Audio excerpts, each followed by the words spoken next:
because of the great leadership of the Shah, is an island of stability in one of the more troubled areas of the world.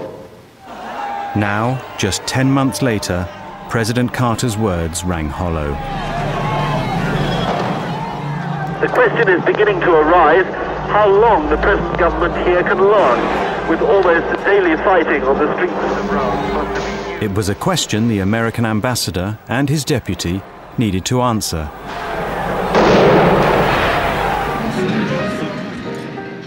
We were invited to this party. We both went around quite separately talking to the various generals and admirals.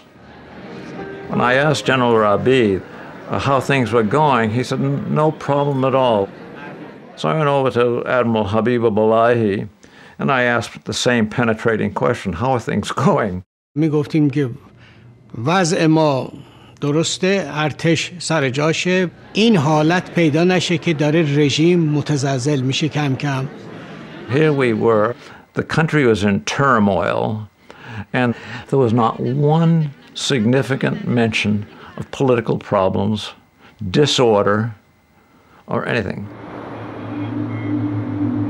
I could not sleep that night. In the morning, I hustled over to the embassy. I went in, I said, Mr. Ambassador, this is not going to work. He smiled and he threw to me a pile of a yellow-lined paper with writing on it, and top was thinking the unthinkable. The ambassador's report to Washington spelled it out. The Shah's regime was in peril. The president called an emergency meeting.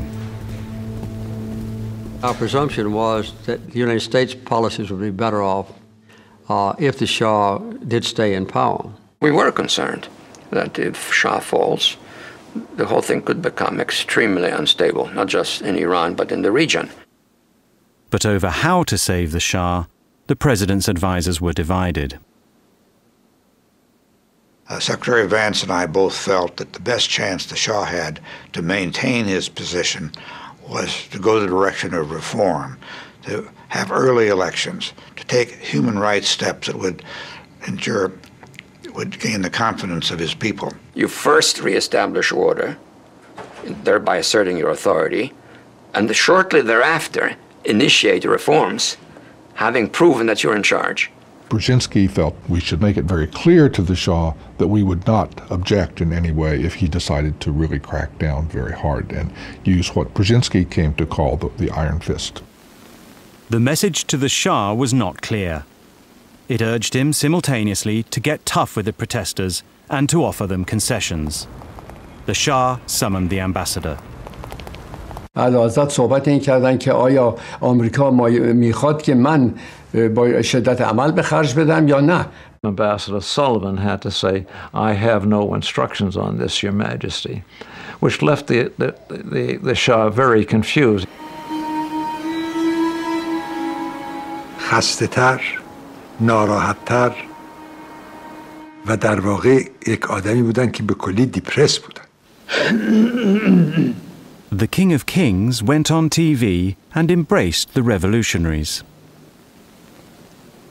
انقلاب ملت ایران نمیتواند مورد تایید من به عنوان پادشاه ایران و به عنوان یک فرد ایرانی نباشد. تضمین میکنم که حکومت ایران در آینده بر اساس قانون اساسی، عدالت اجتماعی و اراده ملی و به دور از استبداد و ظلم و فساد خواهد بود. The Shah announced that he and his family would soon be taking an extended holiday. The Americans decided they had to act. Our intention was to make sure that the Shah's support was firm and to make sure that Iran didn't come apart. I said to the president that we ought to explore the question of what will be the behavior and the attitude of the Iranian military. President Carter turned to a general who had served in Iran. My instructions were to give United States assurances to the military of Iran that we would support them. His mission was to go out and see if the Iranian military had the stomach to attempt a coup and to suppress the revolution. The general had to get the military to defend the throne while the Shah was away.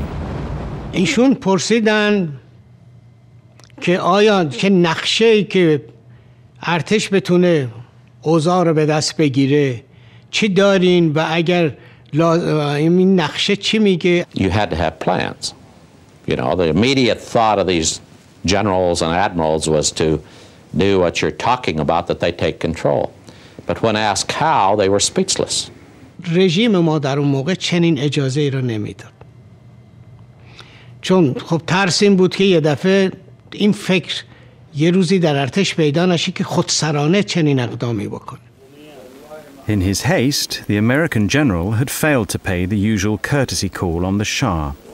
من خیلی کمتر اوقات اعلیحضرت رو اینقدر عصبانی دیدم. خیلی معذرت میخوام اگر من این کلمه رو بگم، ولی خب اعلیحضرت فرمودن که این مرتیکه آمده به ایران و تمام همه جا رفته، با همه ملاقات کرده، رئیس قره‌باقی هم دیده، حالا قبل از اینکه بره آمده از من میخواد خداحافظی بکنه.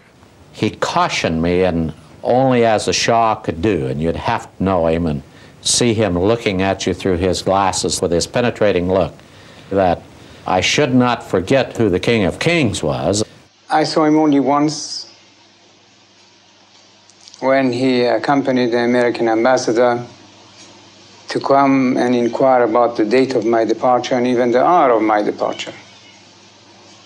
That's all I discussed with General Heiser.